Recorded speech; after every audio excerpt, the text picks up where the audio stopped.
¿Saben cuándo para esto? ¿Cuándo es las altas, bajas, cambios, etcétera? Supuestamente hoy fueron las altas y bajas, profe. Ujú. Ok, bueno. Déjenme ver cómo quedó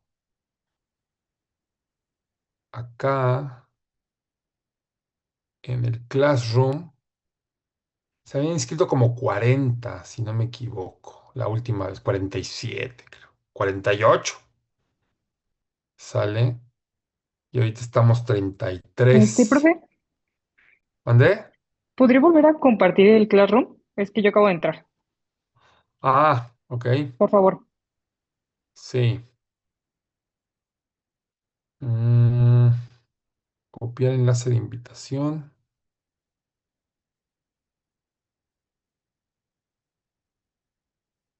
Ahí está el vínculo para la inscripción a Classroom. Pero bueno, ahí va.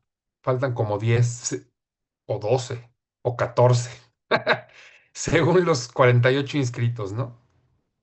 Como les digo, siempre me pasa. No sé, no sé cuál es el rollo, pero siempre pasa. Bueno, por cierto, el día de hoy trataré, o más bien necesito salir un poquito antes de las 10.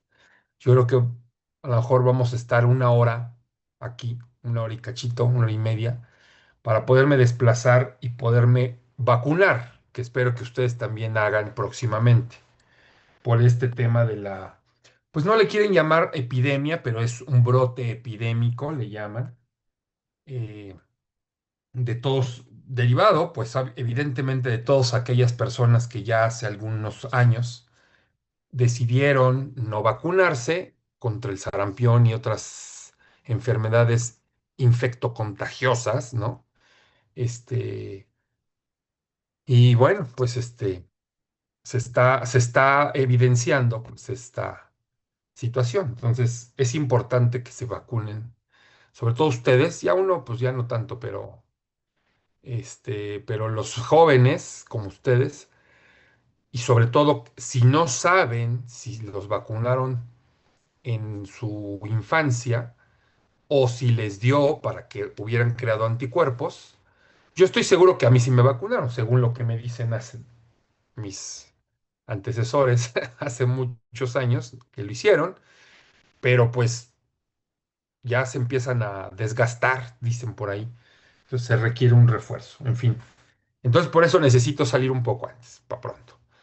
Entonces, ahorita no vamos a resolver el tema de los ejercicios, esos pues síganlos haciendo, pero aquí a mí sí me va, o sea, sí me interesa mostrarles un par de láminas, nada más para efectos de que observen el contexto, ¿sí?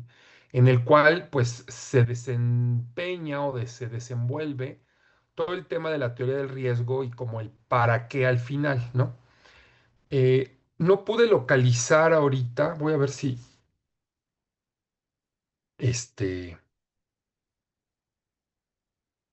no pude localizar así de rápido una lámina que tengo por ahí, que siempre pongo, a lo mejor en otros contextos de administración de riesgos, básicamente, pero que me sirve también y que me ha servido como para poner en contexto del por qué, eh, pues digamos que está pensada esta materia de teoría del riesgo, uno, para en el contexto del marco asegurador y por qué no está tan pensada como para otros contextos. Sin embargo, pues se puede perfectamente aplicar si uno observa los elementos del balance, ¿sale? Pero ahorita más o menos, o sea, no me quiero adelantar tanto. Ah, miren, ya están integrando aquí la gente. No me quiero adelantar tanto, simplemente mostrar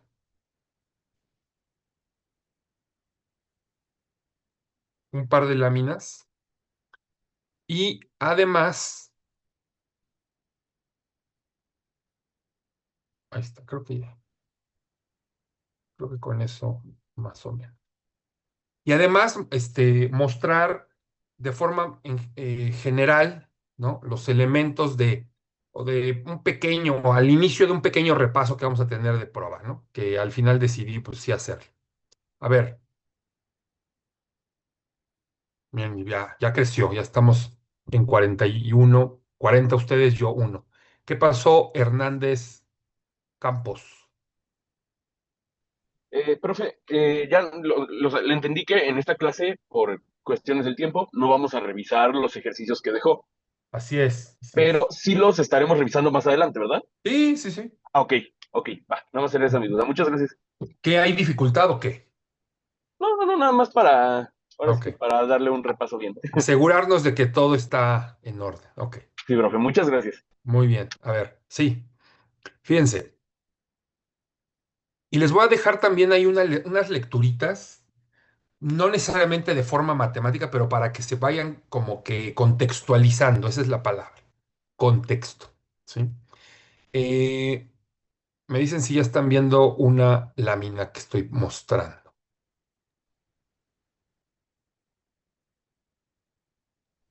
Ya, profe. Ya se ve, profe. Muy bien.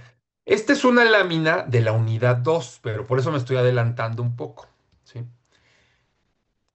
Esta, lo que nos dice o lo que trato de mostrar aquí es la operación financiera de una empresa riesgosa.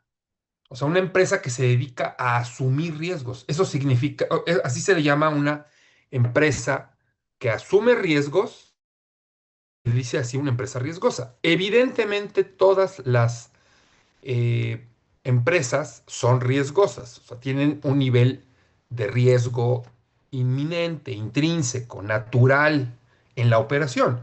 Uno pone una cafetería, un café internet, un puesto de tacos, un emprendimiento cualquiera, siempre lleva un nivel de riesgo, siempre. Pero hay empresas que se dedican, esos son riesgos de negocio, se le llama, y básicamente están relacionados a la operación. Pero hay empresas muy particulares que se dedican, nos dedicamos a quienes nos dedicamos a la actuaría, eh, que ayudamos a las empresas que asumen riesgo por definición.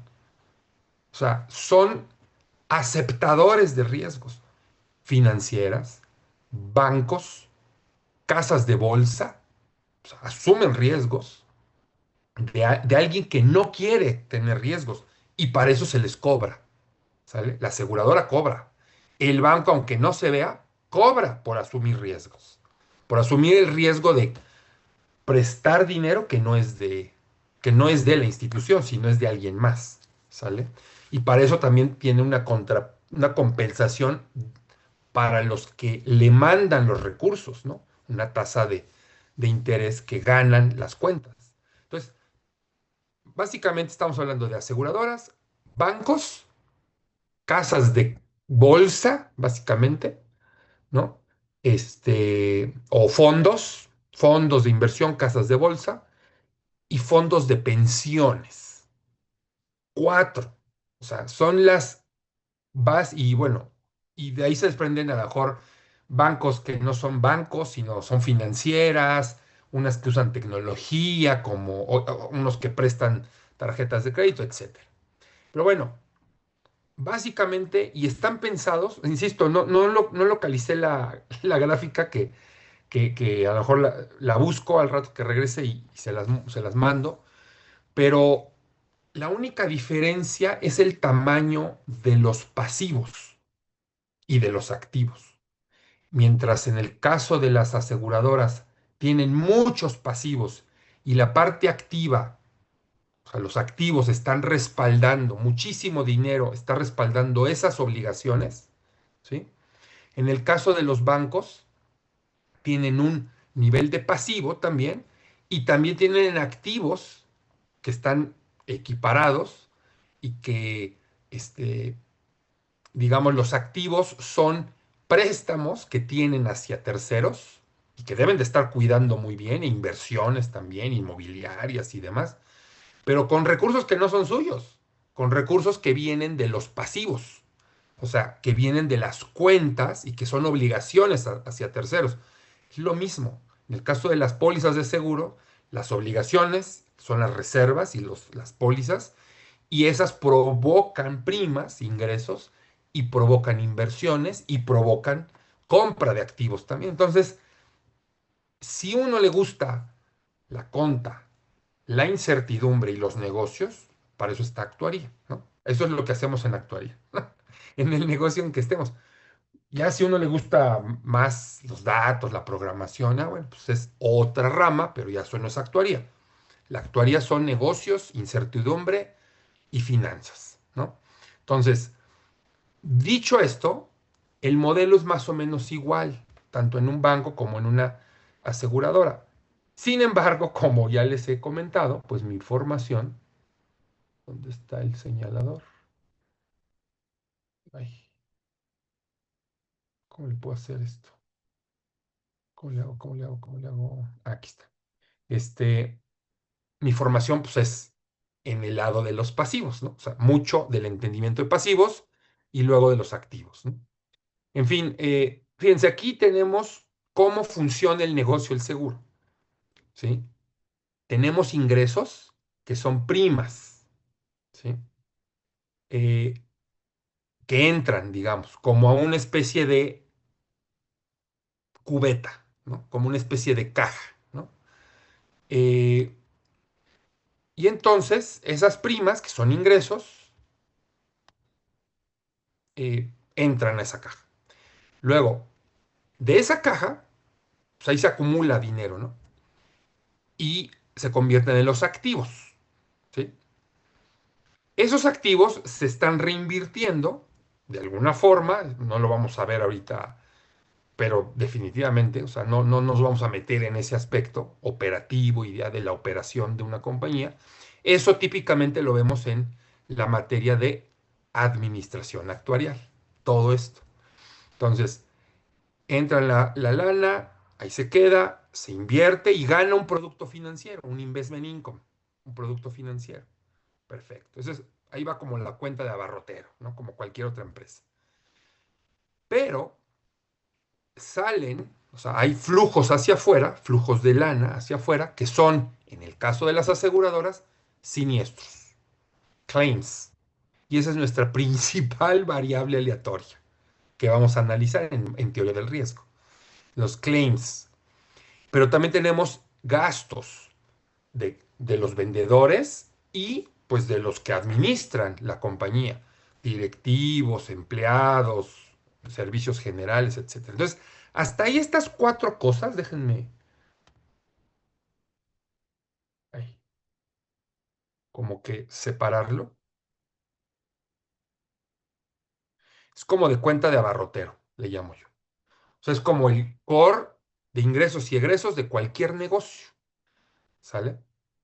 Y ahí están metidas, digamos, en la caja, que es un activo. En el caso de las tiendas de abarrotes o de negocios medianos, pequeños, micro, pues es la caja, la cuenta de banco, y pues ahí hay un activo en donde están, es como el que transfiere del ingreso y al egreso, el ingreso y al egreso, ¿sale? Entonces, hasta ahí va. Luego, hay cosas muy concretas del mundo de los seguros, de los aseguradores y de los reaseguradores, en donde yo, por protegerme, yo también como compañía de seguros, pues busco seguro.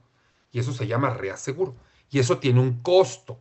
Entonces, sale dinero hacia otro, o sea, es un egreso, sale dinero para pagarle a los reaseguradores que a su vez me van a proteger un pedazo de la cartera, un pedazo del riesgo que no quiero correr o que no tengo capacidad para correr. Eh, entonces, esto sí ya es muy concreto del mundo del seguro, las primas de reaseguro. Pero también, así como tengo siniestros principales míos, a la hora de transferirlo y pagar por ello a través de primas de reaseguro, yo tengo derecho a recuperar reaseguros, recoveries, reinsurance recoveries. Entonces son recuperaciones de reaseguro. Aquí en México se le llama, en la legislación mexicana, se le llama importes recuperables de reaseguro. que pueden ser por basados en siniestros o por riesgos que todavía no han ocurrido, que están en riesgo, ¿no? Que están en vigor. Entonces, esas recuperaciones implican ingresos cuando se trata de siniestros, o sea, ya sucedió el siniestro, ¿a cómo vamos? 50-50. Entonces, yo pago el 100, pero yo me recupero con 50, ¿sale? O bien con un efecto contable, que yo puedo tener obligaciones, no necesariamente pagos de siniestros, pero sí obligaciones contabilizadas. ¿A través de qué? A través de reservas, eso no lo vamos a discutir aquí, de reservas actuariales, ¿sí? Eh, y de ahí yo le comparto también una responsabilidad. Todavía no ocurre el siniestro, pero hay una responsabilidad mía hacia mis clientes, que son los asegurados, establecida en una evaluación actuarial de reservas. Y por otro lado, le digo yo al reaseguro, y te toca a ti tanto. Y entonces por eso yo lo descuento. Por eso también es un inflow, aunque no sea realmente un ingreso. Es una especie de contabilidad porque es parte de un activo en vez de un pasivo. Y después también hay ingresos varios, ingresos misceláneos, egresos misceláneos. ¿Cuáles podrían ser los ingresos varios? Recargos por, recargos por pago fraccionado, derechos de póliza, o sea, accesorios. Últimamente ha habido en el mercado muchas empresas que tienen asistencias y le contratan servicios de asistenciadora, que si la plomería, que si la reparación de los artefactos o dispositivos electrónicos, este, consultas médicas, consultas legales, son asistencias, ¿no? Entonces son ingresos que yo cobro y que no son necesariamente primas, pero son ingresos varios y también de ahí pago a la asistenciadora no necesariamente por el uso, sino por unidad expuesta, digamos, ¿no? Se use o no, yo le pago. Entonces yo aquí, por ejemplo, puedo cobrar 7 pesos por asistencia a cada individuo y me cobran 5, entonces yo ya me lleve 2 que se quedan en la caja como activo, ¿no? Puede haber ingresos por nuevo capital. Si yo aporto dinero, ¿no? Pues, inyéctesele tanto dinero y se termina poniendo como parte de la parte activa, o sea, ese capital que está del lado pasivo del balance se invierte, no se queda ahí ocioso, entonces por eso se transfiere o se convierte en un activo.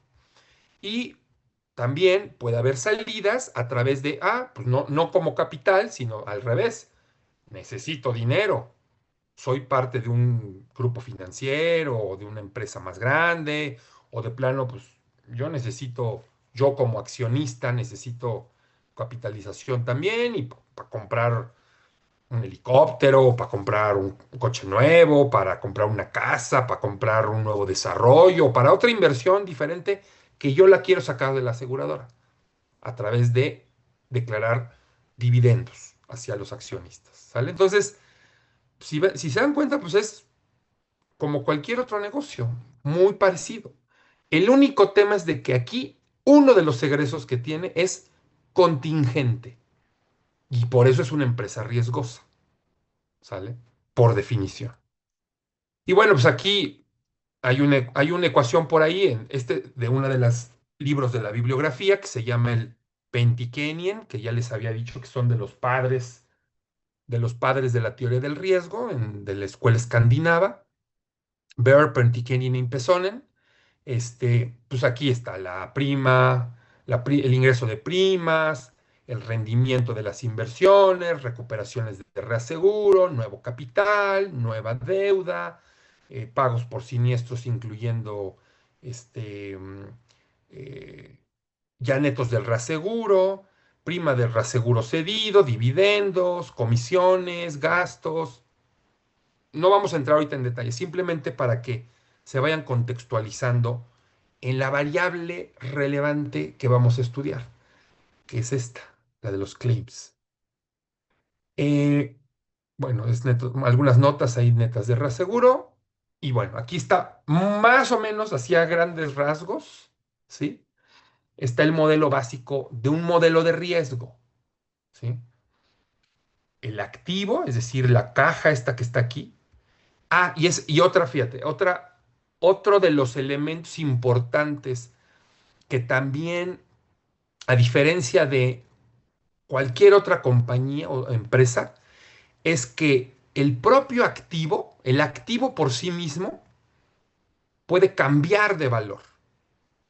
Por un lado, porque se revaloriza, porque a lo mejor yo tengo parte de esos activos invertidos en acciones, entonces naturalmente, aunque tenga las mismas acciones, no valen lo mismo porque se van revalorizando todos los días o cada X tiempo, ¿no?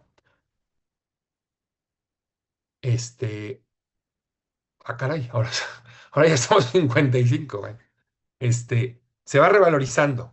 O porque ese es por un lado, y por otro lado, porque a lo mejor lo tengo invertido en un papel gubernamental, ¿no? ¿Qué tengo invertido? Parte de esos activos que respaldan, en el caso de las aseguradoras, la cobertura de reservas. Cubren las reservas, o sea, cubren mis obligaciones con inversiones. Y entonces, si suponiendo que no cambie, o no, sí, o sea, se mantenga estático el bono, el papel comprado, digamos, de bajo riesgo, cero riesgo de crédito, cero riesgo o bajo riesgo de mercado, cero riesgo de tipo de cambio, porque lo tengo todo en la moneda que corresponda. Está muy bajito el nivel de riesgo financiero. Pero por otro lado, los cambios en el valor hacen que si está macheados uno a uno, por el lado del pasivo, pues, se me pueden empezar a morir, se me pueden empezar a cancelar las pólizas, se me pueden empezar o pueden llegar nuevas. Y entonces se va moviendo hacia arriba o hacia abajo ese pasivo. ¿Qué tengo que hacer para que se mantenga todo más o menos equilibrado? También incrementar o decrementar el activo.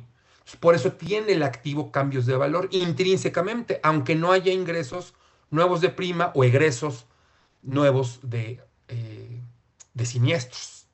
Entonces, el propio activo se va revalorizando. Entonces, esa es una característica bien distintiva de una empresa como la aseguradora, que es una empresa riesgosa. ¿Sale? Bueno, entonces, teniendo eso, bueno, el modelo básico son los activos, ¿no? Ya vimos que la inversión de los activos reservados o que cubren reservas en diferentes instrumentos financieros, el valor de la reserva o activos reservados que están macheados contra activos y reservas, ¿sí? Pueden cambiar y bueno, ya, ¿no? Sin que haya inflows o outflows, ya lo expliqué. El modelo básico es activos del punto T o de la fecha T, son los activos de la fecha previa, ¿no? Ya sea que sea trimestrales, esto lo estemos midiendo en trimestres, años, días, típicamente no lo medimos tanto en días, hay algunas, evidentemente el portafolio se sigue de forma diaria, si no es que cada día, todos los días, pero las reservas no se están revisando cada día, la producción sí, cada semana, las reservas al final del mes y a la mitad del siguiente, y por supuesto de forma regulatoria trimestralmente y cada año, etcétera. Entonces, dependiendo de cómo estemos midiendo en la escala, tenemos el activo en el tiempo T es igual al activo anterior, más ingresos de primas, más producto financiero del activo invertido del periodo anterior, lo que ganó durante T-1 a T, importes recuperables por reaseguro, recuperaciones de siniestros, nuevo capital inyectado, nuevo nuevo capital, este no está bien, este es nueva deuda. O sea, a diferencia de los bancos, a las aseguradoras no las dejan, a las instituciones no las dejan tomar deuda, salvo que sean obligaciones convertibles obligatoriamente en capital después de un periodo de tiempo. O sea, primero pasa como deuda, como papel, digamos, comercial, y se convierte en acciones, ¿no? De acuerdo con con una estructuración de algún papel, ¿no? Pero entonces es o nuevo capital o nueva deuda. A diferencia de los bancos, que evidentemente captan deuda, van y sacan y emiten obligaciones, ¿no? Y eso significa emitir deuda. Entonces captan dinero, les prestan pues dinero, este, los diferentes, el mercado financiero, el mercado, en particular de los ahorradores, ¿no? Les dan su dinero. Entonces son los ingresos. Y los egresos, el principal, y por eso está aquí señalado, son los siniestros, que son egresos, gastos de adquisición para los vendedores de las pólizas, gastos de administración para los actuarios y para los financieros y para los directivos y administrativos que están operando la compañía, impuestos federales o locales, reaseguro cedido, primas de reaseguro cedido, así como hay importes recuperables de siniestros, también hay primas cedidas de reaseguro y dividendos. O sea, ahí está puesto el modelo en términos generales, ¿no? Lo que veíamos en el dibujo previo. Bueno, los elementos en azul incluyen o pueden incluir elementos de reserva de primas o reserva de riesgos en curso y de siniestros. No nos vamos a meter en ese aspecto, o sea, sí, la teoría del riesgo también tiene algunos aspectos de reservas de siniestros y tienen riesgo de reserva y también riesgo de prima, ¿no? De no atinarle, por así decirlo, a lo que dijimos en el precio. Es un riesgo que se estudia también como parte de la teoría del riesgo avanzada, ¿no? No lo vamos a ver aquí. Y lo mismo con las reservas, ¿no? Es factible no atinarle a la estimación del numerito que al final va a los libros contables y a los estados financieros. Me puedo equivocar, como cualquier actuario, nunca le atinamos, la verdad. Pero eh, ese riesgo lo tenemos que medir también y revelar, ¿no? Entonces, eso ya después es harina de otra materia. Pero entonces aquí, particularmente estos dos elementos en azul, siniestros, y también vamos a ver cómo hacer el pricing de esos siniestros, o sea, cuánto vale la transferencia de ese riesgo y la asunción de ese riesgo, cuánto tengo que cobrar a quien me lo está transfiriendo, sea una persona, una empresa, una familia, un gobierno, ¿no? Un país completo, cuánto vale el riesgo transferido y que yo estoy asumiendo como institución una empresa riesgosa, en el caso de una compañía de seguros. Similar análisis se puede hacer y puede ser que sea una tarea o una pregunta de examen. ¿Cómo se vería todo esto en el modelo de un banco? ¿Qué son los ingresos? ¿Qué son los egresos? ¿Qué típicamente contiene de un lado y del otro? Etcétera. ¿Sale? ¿Y cómo podrías poner aquí una ecuación que considere la parte de activos? Porque al final se modela el activo que tiene su contraparte del pasivo, ¿no? O sea, o modelas el pasivo y también tiene su contraparte del activo, como quieras, ¿no? Desde un punto de vista de la ecuación contable fundamental que nos han enseñado. Una vista típica del balance general de una aseguradora de corto plazo, miren, esto lo saqué desde, ¿no? De 31 de diciembre del 92, ahí dice, ¿no? Este, es un ejemplo también del libro de Pentikenian, ¿no? De aquellos tiempos, del 97, cuando yo empecé a aprender temas de solvencia, que ya desde aquel entonces me interesaba. Eh, entonces, eh, pues vienen aquí los activos del lado activo, del lado pasivo. Por un lado, en una aseguradora, si se dan cuenta, fíjense, de 1.400 del total, fíjense, aquí tenemos capital, equity capital, reservas de contingencia y la ganancia financiera del año, te lleva a que todos estos elementos son de 400 y tienes un total del lado pasivo de 1.400. Entonces tienes otros 1.000 que son obligaciones, principalmente de las reservas técnicas. ¿Sale? Digo, no voy a entrar aquí en el detalle que es cada cosa, pero son reservas de primas y reservas de siniestros, básicamente. Eh, Siniestros futuros, evidentemente, ¿no? O siniestros ocurridos, no reportados, las famosas IBNRs, que también es un elemento súper importante financieramente hablando de las compañías de seguros. Es lo que los distingue entre la solvencia y la insolvencia, literal. Eh, y fíjense, aquí del lado eh, pasivo, luego del lado activo tenemos muchas inversiones, o sea, 1000 de inversiones que respaldan 1000 de obligaciones y otros, bueno, aquí está la caja, ¿no? Bank Account and Cash, la caja, 100 y otros 300 en otros activos, en préstamos a asegurados, préstamos a agentes, préstamos a reaseguradores, o bueno, no son préstamos, sino son eh, financiamiento a reaseguro. Sundries, no recuerdo qué es exactamente, pero también todos son fuera de la operación regular. Principalmente son inversiones, ¿no? Por eso también es importantísimo que un actuario que se dedique a esto conozca el lado pasivo, que es típicamente lo principal que nos enseñan en actuaría, pero también necesitamos ser financieros y tenemos que conocer de riesgos y del lado activo de los balances, ¿no? Para poder comunicarnos con los financieros y con los tesoreros, básicamente, que son los que hacen la labor diaria de las inversiones, ¿no? Este, o a veces también incluso le toca a los actuarios hacer la labor de tesorero, del compra, vende y todas esas estrategias de activos. Entonces son 1000 en inversiones varias, préstamos, hipotecas, bonos y acciones también, ¿no? Eh, Así se ve el balance de una compañía de seguros típica. Y finalmente aquí hablar del margen de solvencia.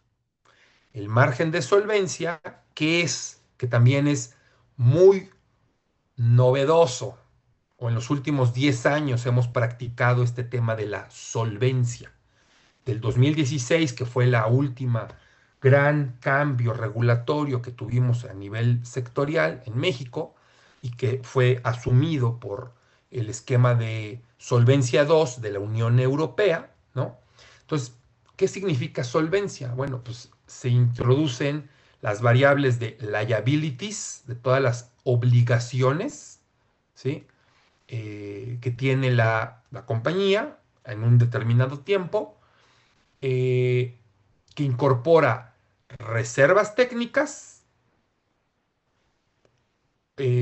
esta palabra de sundry, no sé qué sea, sundry, y cantidades debidas a reaseguro, como lo vimos acá, ¿no?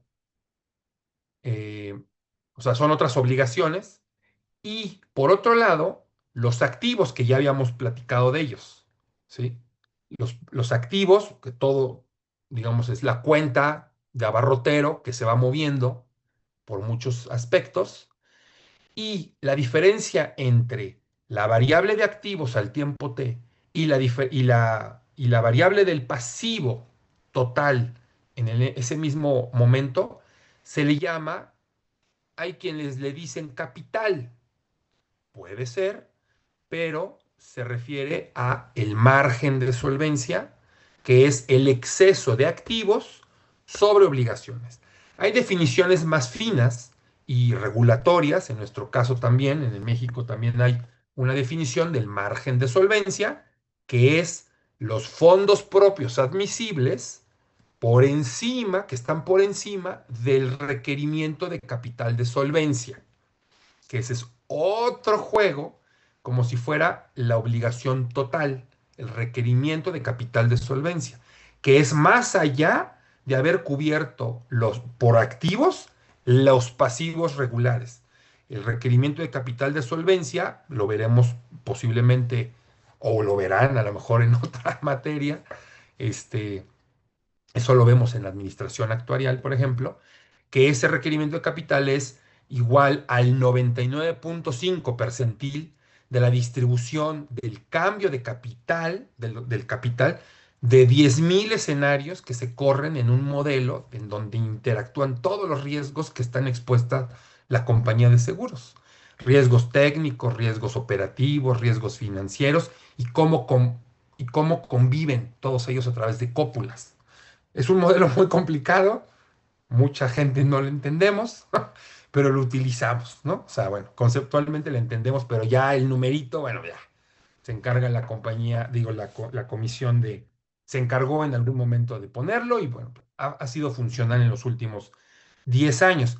Pero ese percentil menos la reserva, que a su vez es una media de la distribución de las pérdidas, más un margen de riesgo, hay muchas cantidades que quien se quiera dedicar a esto más adelante lo conocerá. eh, pero que al final habla de un exceso de recursos para cubrir en alta probabilidad, en el caso mexicano, con 99.5% de probabilidad, ese dinero del margen de solvencia está pensado para que con una altísima probabilidad cubras absolutamente todas tus obligaciones y todavía te quede un sobrante. Ese se llama el margen de solvencia. Aquí simplemente lo estamos definiendo como un excedente entre activos y obligaciones o pasivos. Y tanta. Entonces, estas pocas láminas solamente son para ponernos en contexto de que estas dos cosas son fundamentales en la teoría del riesgo y que se acuerdan que, ya no sé ni qué, bueno, que por ahí decíamos, ¿qué es lo que hace la teoría del riesgo? Bueno, aquí dice ciclo 22, ¿no? Pero, ¿qué es lo que hace la teoría del riesgo? Describir y entender los elementos que son los fundamentos de la siniestralidad total, o sea, la X que estaba en la otra ecuación, significa la S, que nosotros vamos a definir como S de siniestralidad total de una cartera de riesgos, que son dos, o sea, la vamos a partir en dos esa X en una N y en una X individualizada. Ya lo veremos qué significa. Y por otro lado, conocer los métodos para lograr estimaciones actuariales y financieras acerca de esa siniestralidad y comprender las bases para optimizar financieramente la operación de una entidad aseguradora. Como ya lo dijimos, primas, deducibles, que estas afectan a esta X, coaseguros, reaseguros, límites. Estas cuatro afectan a esta X y por lo tanto a la S más grande. Las reservas, como parte de una reserva normal, la U, que veíamos por allá, y el capital de solvencia, que es del que les platicaba del requerimiento de capital de solvencia, como un percentil, como una medida de riesgo que también eventualmente más adelante revisaremos, que es un percentil. ¿Sale?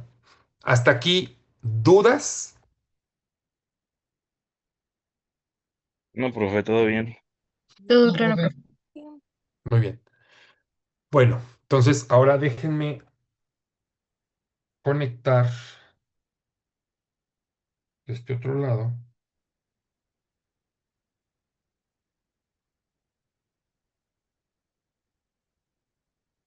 Mm,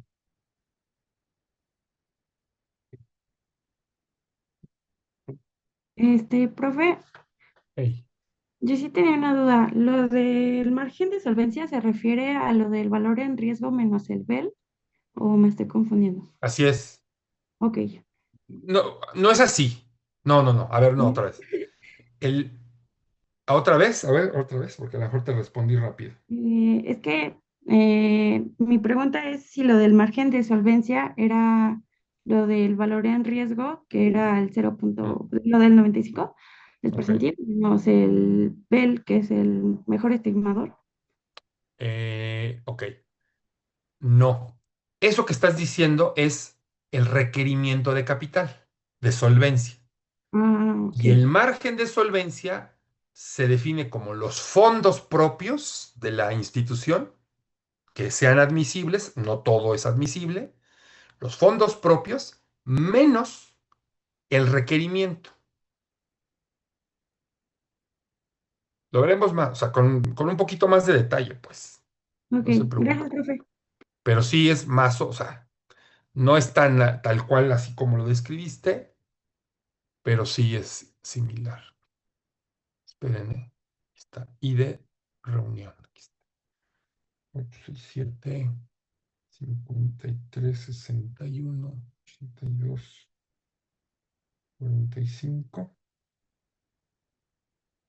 Profe, Sí, también sí, había dicho que el IBNR también era lo que iba a diferenciar la solvencia y la insolvencia, ¿no? eso sí, eso sí, porque el IBNR es una reserva. Espera, espera.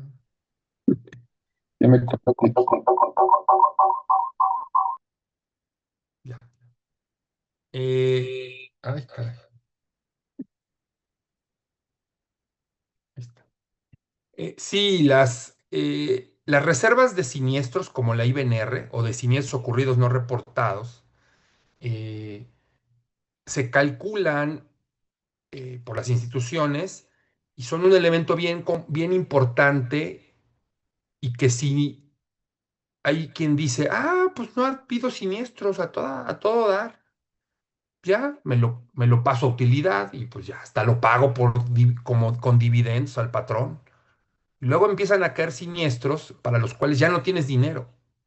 ¿Y de dónde vas a tomar? Pues del dinero nuevo. Y ya se hace una bola de nieve a través del tiempo. Que es como cuando, por ejemplo, y así lo describe el director general, que es uno uno de mis jefes de la compañía donde trabajo, que así lo describe. Entonces es como cuando le pagas al carpintero. Oiga, ¿me hace estos muebles? No sé. Sí, sí, sí, cómo no, deme un adelanto y no sé qué. Y todavía no acaba y ya se gastó el dinero. Ya se gastó el dinero. Y necesita que le pagues el siguiente dinero, que todavía ni va a acabar, para poder comprar los materiales del siguiente trabajo. Y así se va, entonces nunca tiene esos guardados. ¿Por qué? Porque todo se lo gasta, ¿no? Similar a los futbolistas que por ahí andan, que todo se lo gastaron, no ahorraron y pues ya no tienen, ganaron muchísimo dinero, pero ya no tienen ahorrado nada, ¿no? Más o menos lo mismo, entonces están en vías de caer en la insolvencia, ¿sí? Por no ahorrar. Entonces, el ahorro de las compañías de seguros se va en las reservas. Una de ellas muy importante, la de Ibener. ¿Sale? Bueno, Gracias, profe. ahora, eh, le hago aquí para compartir. Aquí está. Es que le tengo que poner compartir varios participantes. Compartir pantalla. Comenzar transmisión. Entonces ahora voy a apagar esta de acá y voy a pasar al cuaderno, ¿sí?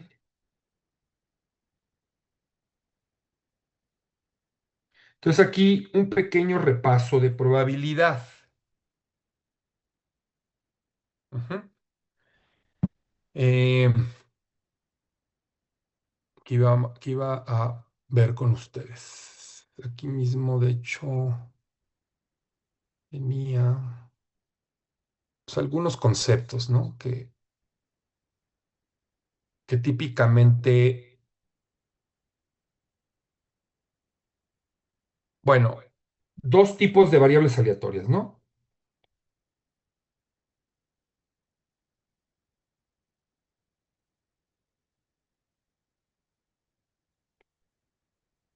Ya no voy a decir que es una variable aleatoria, simplemente pues es una variable aleatoria, es una función, ustedes ya lo saben, que mapea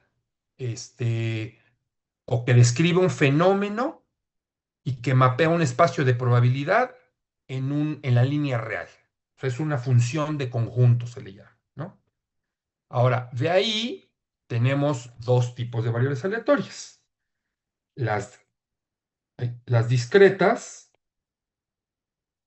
en donde su o la imagen, pues, la imagen o el dominio no, eh, no, sí, su soporte vamos a pensar, de una variable aleatoria n, es numerable, que puede ser finito o infinito, ¿no? Entonces, tal cual. O sea, esa es una función que mapea en los números enteros, porque son numerables, ¿sí? O sea, las puedo numerar y puede ser finito o infinito. Ok. Luego, están las variables aleatorias continuas, en donde el soporte de la variable aleatoria o de la distribución es no numerable. Típicamente, pues los reales, ¿no? O sea, ahí sí, donde cae los valores de esa variable, pues es cualquier número decimal, por así decirlo. Entonces, por eso digo que es no numerable. Y hay algunas que son variables aleatorias que no son ni discretas ni continuas, sino son mixtas, ¿sí? En donde digamos que el soporte de, vamos a llamarle Y, está compuesto por la unión, de dos subconjuntos. Un subconjunto de los reales no numerable, la parte continua, digamos que esta es la que corresponde a la variable aleatoria continua, unido a un subconjunto de estos mismos que es numerable y que típicamente representa a un conjunto de singletones, le llaman, ¿no? De singletons. O sea, una variable aleatoria o puntos de masa, déjenme ponerlo así, digo ya, puntos de masa de variable aleatoria discreta. De tal forma que, ustedes ya saben, la suma e integral de, así lo represento para poner todo en una sola expresión, pero ustedes están viendo aquí que es la fx de x como la densidad continua con su integral o la suma de masas de probabilidad para los puntos de masa, ¿no? Así yo represento la suma integral y todo eso da 1, ¿sale? Es decir, es una distribución de probabilidad en el sentido amplio de la expresión, ¿no? Este, digamos, en general es más o menos así. Eh, Luego, ¿qué más? Las variables aleatorias discretas,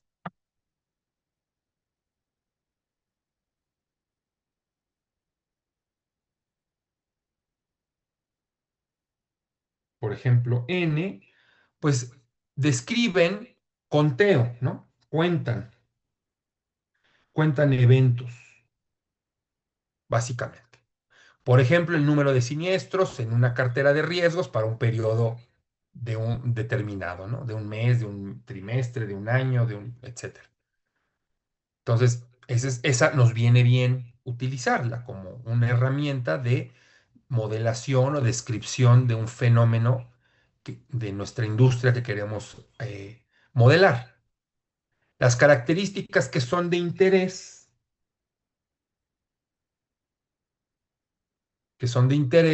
para estos tipos de variables aleatorias, pueden ser características probabilísticas. Por ejemplo, la función de masa de probabilidad, que la denoto por la P, n de n, por ejemplo, que representa la probabilidad de que n sea igual a un cierto n, donde n está en el soporte de la variable o de la distribución, que son los valores que puede tomar n, que puede ser pues un bueno, un n0, n1, que puede ser finito,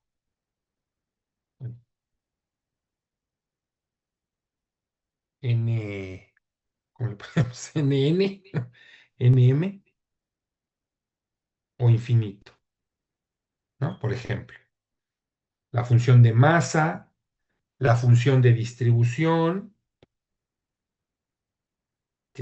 la representamos típicamente como esto, y que se define como la probabilidad de que n sea menor o igual que n. Y que al ser una variable aleatoria discreta, pues típicamente la podemos calcular como la suma de las masas de probabilidad para cuando esa k es menor o igual que el valor que estoy buscando, ¿no?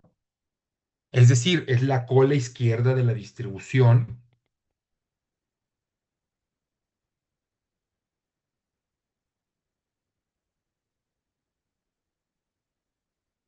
de la variable aleatoria n.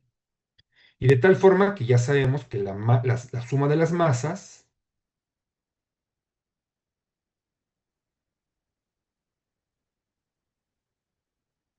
es 1, ¿no?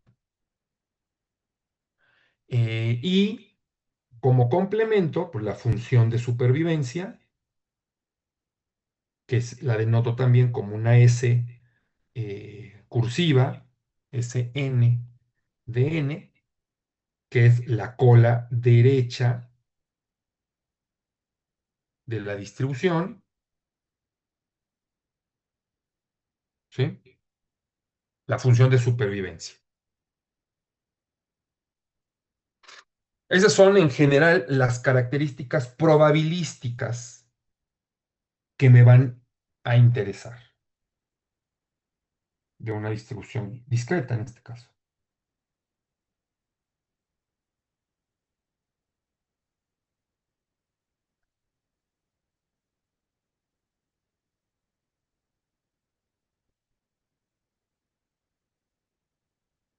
Ahora, las características estadísticas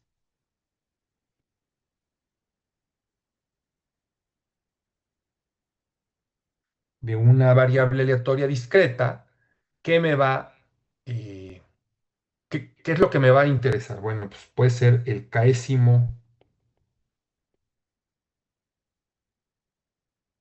momento no central, momento sin momento no central, o alrededor del cero,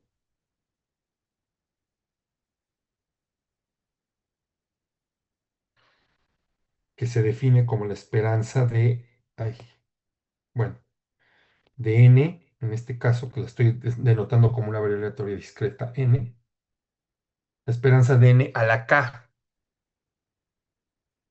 y se define como la suma de todos los, ¿cómo le pongo? Jotas que están en el soporte de la distribución de n, de las masas de probabilidad, bueno, antes, de la variable n, no, j, j a la k por la masa de probabilidad de n evaluada en j. ¿Sí? Este, en particular,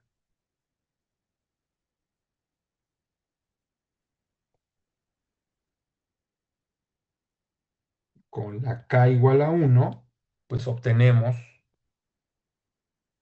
la esperanza de esa n, la mu de n, por ejemplo, ¿no? Que es la media de n o valor esperado de n o la esperanza matemática de n. Digo, todo eso ya lo saben, ya espero que lo... Además es puro, puro repasito ahorita, ¿no? Otro de los momentos, el segundo momento no central, también es importante, esperanza de n al cuadrado, ¿no? Igual, literalmente se calcula igual que aquí con la k igual a 2. La magia de las tabletas, ¿no?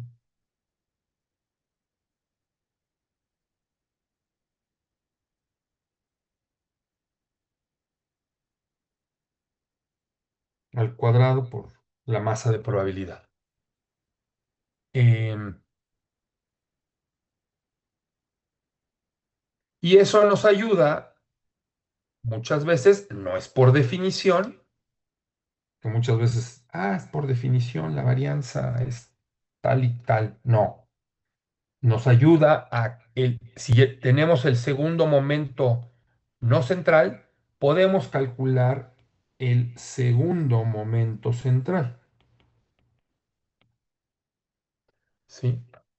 El segundo momento central, que se define como la esperanza de n menos la esperanza de n, y todo eso al cuadrado, eh, llamado varianza, ¿no? Una cosa así. Y resulta ser que se puede calcular como la esperanza de n en el cual segundo momento no central menos el primer momento no central al cuadrado, ¿no? En general, el, el décimo momento central, ahora sí, momento central de, en este caso, n, es esperanza de n menos su media, y esto a la k. Ajá. Y bueno, pues hay, o sea, entre k es más grande, pues es más complicado de calcularlo. Hay expresiones recursivas que si tienes los primeros k momentos no centrales, o sea, los primeros k de estos,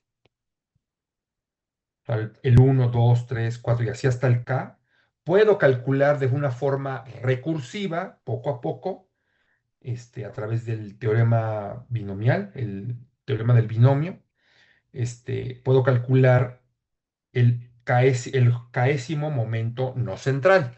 Y eso me sirve para calcular después métricas más interesantes como el sesgo, el índice de sesgo, el índice de kurtosis, por ejemplo, ¿no? Como parte este, de las métricas o perdón, de las medidas o de las características estadísticas, ¿sí? Eh, ahora, justamente como pues esto a veces es un poquito como monótono o como no trivial, digamos en términos de cálculo, pues tenemos, además se define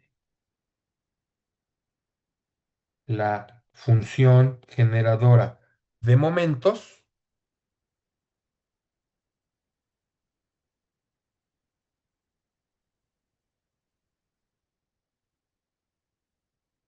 como mn de t, que es la esperanza de e a la parámetro por variable. Y es básicamente, pues, por definición de esperanza matemática, ¿no?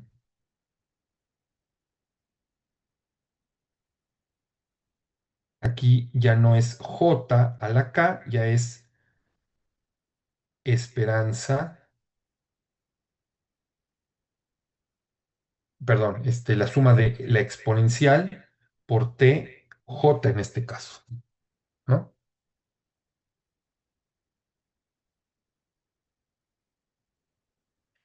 Y si tengo, y también resulta que, si yo derivo K veces, o sea, la derivada késima en relación a T de la función generadora de momentos de la variable aleatoria, y después la avalúo en el parámetro en cero, esa va a ser igual, o resulta que va a ser igual a la esperanza de n a la k, es decir, el késimo momento no central se puede obtener a través de la derivación sucesiva k veces de la función generadora de momentos y después la evaluamos en cero.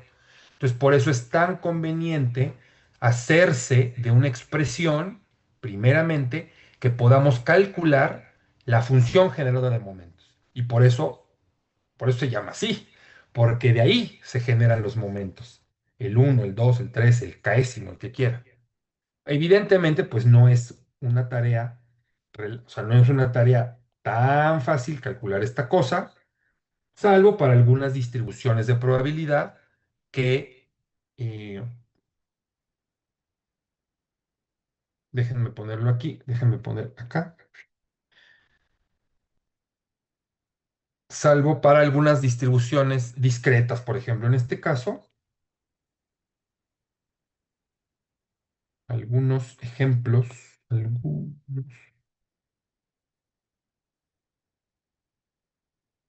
de variables aleatorias discretas. ¿Cuáles recuerdan? Pues seguramente la Bernoulli con parámetro Q, la binomial con parámetro NP. Bueno, aquí puede ser Q o P, ¿no? Vamos a poner la misma. P. La uniforme discreta entre el A1 y AK, por ejemplo, o sea, entre tal y tal, ¿no? Una uniforme discreta, una Poisson con parámetro lambda, una geométrica con parámetro Q, creo que también, aquí sí es Q, ¿no? Porque es hasta el primer evento de mi interés. La hipergeométrica, no me acuerdo con qué parámetros, creo que es M mayúscula, N mayúscula, M mayúscula, bueno, el que sea, ahorita no me interesa mucho el detalle. La binomial negativa, BINEG, esta creo que es RP. Otra que por ahí un señor Polya, que también se utiliza, y en general, pues algunas que se llaman, ese me fue el nombre, de la familia Johnson Cots. Bueno, así yo las conozco, familia Johnson Cots. Este, pero que son, recientemente, pues les han como bautizado de la familia AB, algo, ABC o una cosa así. Esa la revisaremos, ¿no? Porque sí, sí es importante. Que tienen la biparamétrica, digamos. Son familias, algunas de ellas pues caen ahí, la Bernoulli, la binomial, la Poisson, la geométrica, hipergeométrica. O sea, muchas de las de arriba caen en esta, que es una generalización de los estadísticos Johnson-Cots. Eh, y pues, cualesquiera otras que ustedes inventen, ¿no? Mientras sean distribuciones de probabilidad. Ahora, por otro lado, aquí complementar que para qué me sirve todo este relajo de las características estadísticas. Y la no solamente la media, la varianza, el segundo momento central. Bueno, hay otras métricas, hay otros estadísticos u otras métricas estadísticas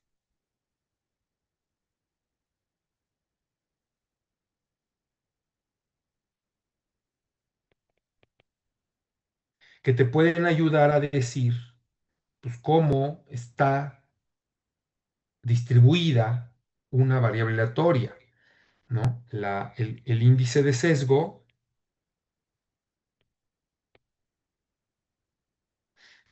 ese que tiene que ver con el segundo momento. Ujú.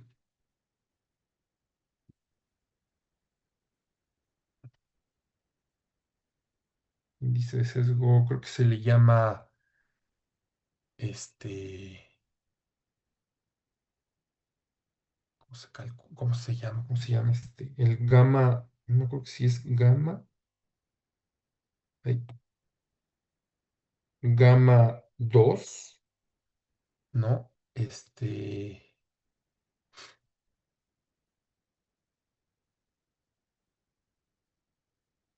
Ujú. Bueno, ahorita vemos cómo. Luego, el índice de kurtosis,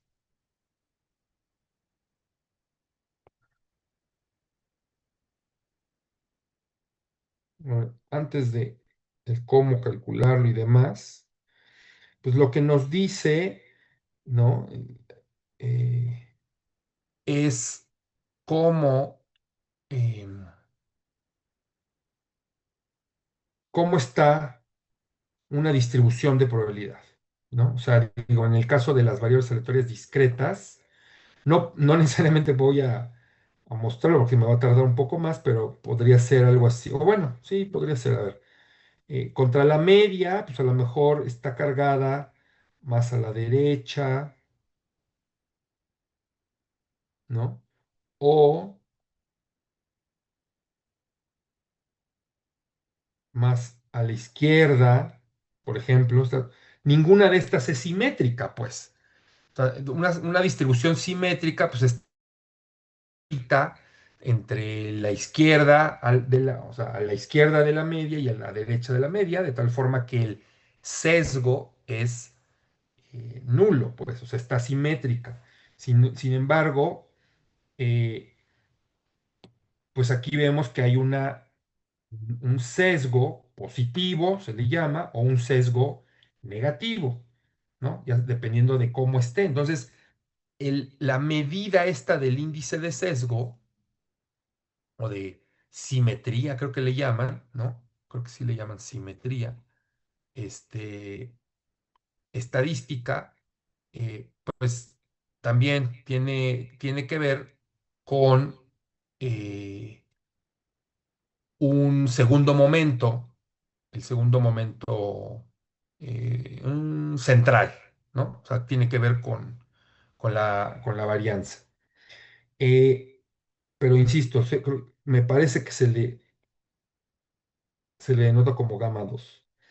Y el índice de kurtosis, que tiene que ver con qué tan picuda o tan achatada, o sea, por ejemplo, puede ser una cosa, vamos a pensar,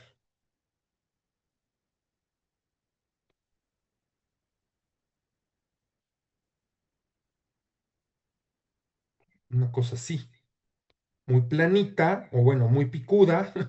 Aquí está a lo mejor simétrica con cierta picudez, ¿no? O puede estar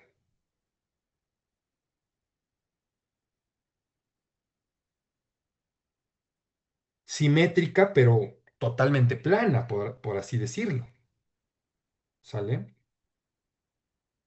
Entonces, el índice de kurtosis tiene que ver con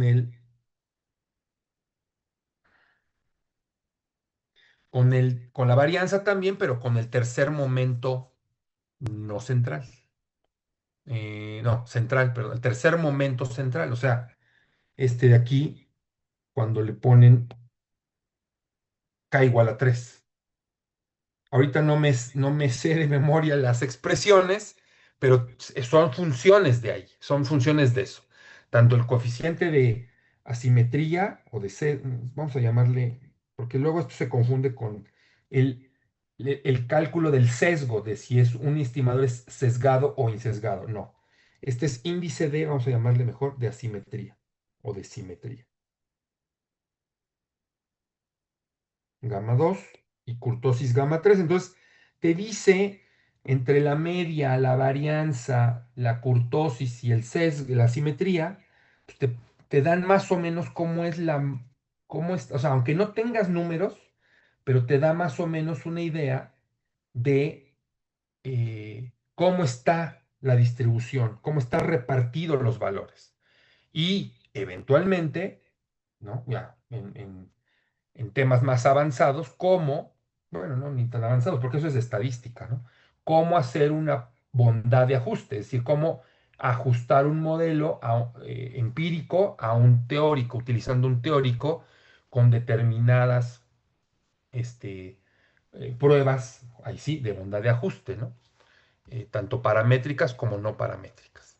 Entonces, pero bueno, ese ya es, ahora sí que ya eh, teniendo los datos. Ahorita no vamos a hablar de datos todavía. Luego, eh, y pues de la parte de variables aleatorias eh, discretas, ¿no? Entonces no sé si más o menos, digo, no estoy dando ni mucho menos una clase de probabilidad ni nada, pero pues, hay más o menos de distribuciones de probabilidad discretas, que esas eventualmente, ¿sí?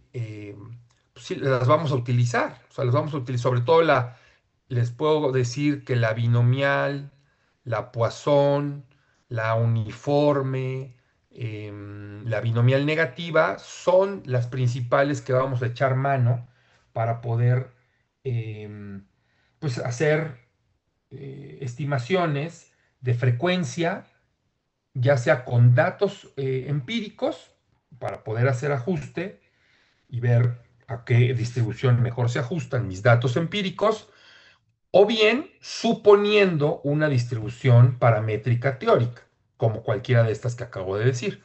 O sea, típicamente las preguntas de los ejercicios van a ser suponiendo que el tal evento o tal riesgo se comporte como una distribución Poisson, ya te lo estoy diciendo, entonces pues ya de ahí desprendes qué cosas, ¿no?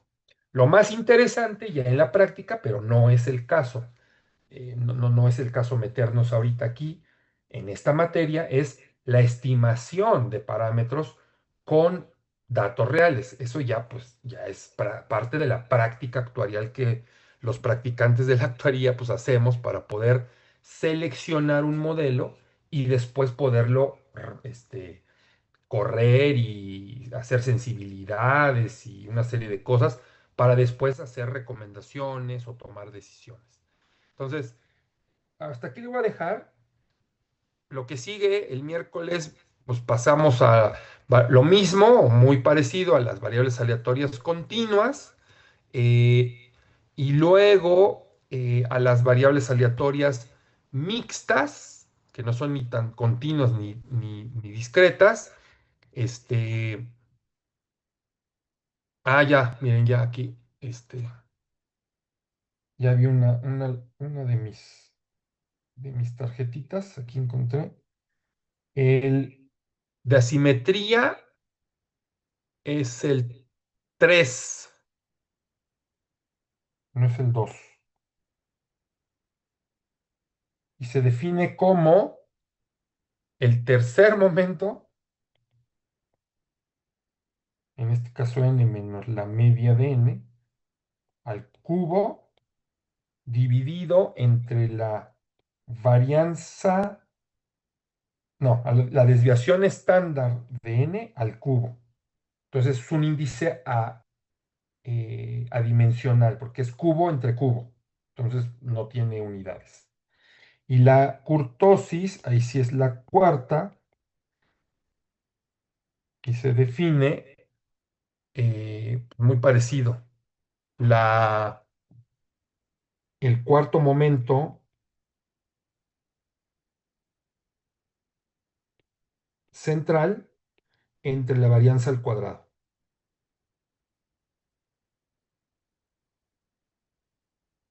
que también es cuarta, o la desviación estándar a la cuarta. Entonces, cuarta entre cuarta, y pues no tiene dimensión. ¿Sale? Y, perdón, aquí finalmente, como lo que les decía, es decir, hay formas de poder calcular, por ejemplo, el tercer momento, el tercer momento central,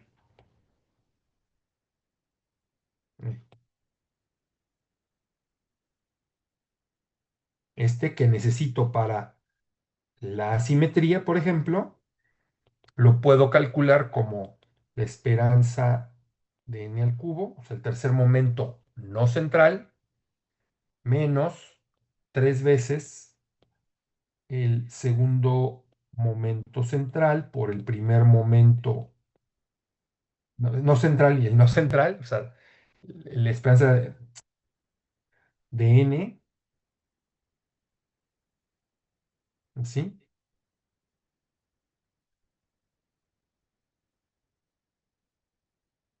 Ujú.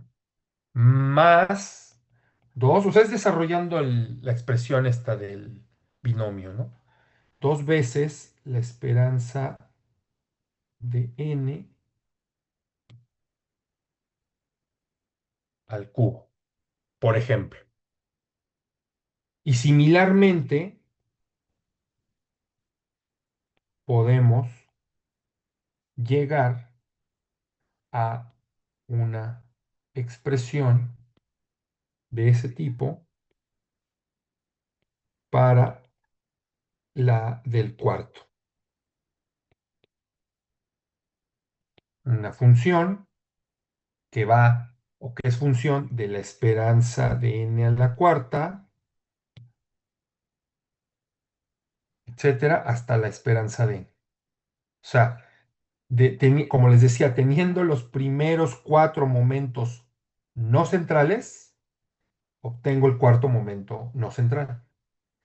Y teniendo los primeros 3 momentos, si se dan cuenta, pues es el primero, el segundo y el tercer momento no centrales, llego al tercer momento central, etcétera. ¿Sí?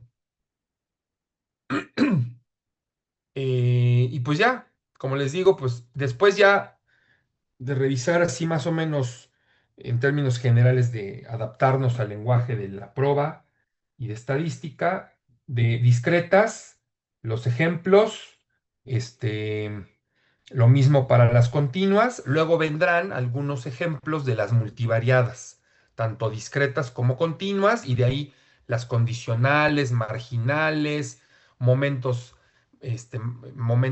marginales, momentos condicionales, momentos conjuntos, probabilidades conjuntas, o sea, todo lo que es probabilidad uno y 2 básicamente, ¿no? Y ya de ahí o sea, veremos de por qué estamos necesitando eso, o sea, porque a través de un modelo de riesgo colectivo vamos a desprender o vamos a utilizar con la técnica del condicionamiento, para eso se necesita sí entender bastante bien el tema de los momentos condicionales y los que van recursivos, para poder a través de esa técnica ir calculando los valores incondicionales. Teniendo los condicionales, puedo calcular los incondicionales, hasta cierto punto, ¿no? Y también recordar a través de las distribuciones o sea, si yo tengo un conjunto de variables aleatorias, poder también calcular las probabilidades asociadas a la suma de esas variables aleatorias.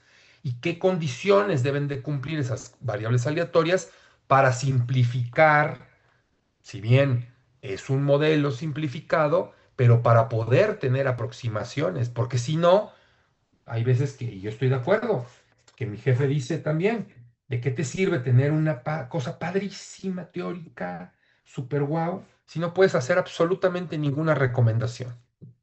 ¿no? O sea, no puedes hacer ni una opinión, ya te quedas en el papel, en la teoría, y tiene toda la razón.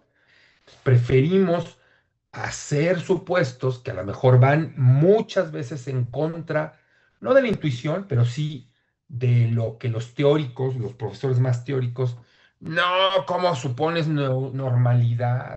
No, ¿cómo supones independencia? Bueno, es que si no lo hacemos, una de dos, o vamos a tener cálculos, sí, más precisos, que ahorita ya con la computadora, pues ya pueden salir mucho más rápido, pero aún así, ese rápido significan días y las decisiones se necesitan tomar en minutos, en horas, muchas veces, ¿no? Para que no te lo ganen el negocio o qué sé yo. Este, o de plano no puedes hacer cálculos y te quedas como en la pura teoría. Entonces, por eso hay veces que sí se requiere ir un poco, no, insisto, no en contra de la intuición ni lógica actuarial, pero sí de la simplificación y la parsimonia se llama, ¿no? Un modelo más parsimonioso, pues no te va a dar exactamente el número 3.1416 hasta los 20 decimales, pero pues, te va a decir, mira, 3.14. Entonces no fue tan mala, ¿no? Etcétera. Entonces ya lo veremos, ya ustedes verán, y efectivamente también hay métodos de aproximación que suponen o que no hace falta suponer eh, tener estos supuestos tan fuertes, por así decirlo, ¿no? Bueno, como les decía, voy a aquí detener la, la otra cosa y ya me salí de acá. Y bueno, pues no sé si tengan dudas o comentarios.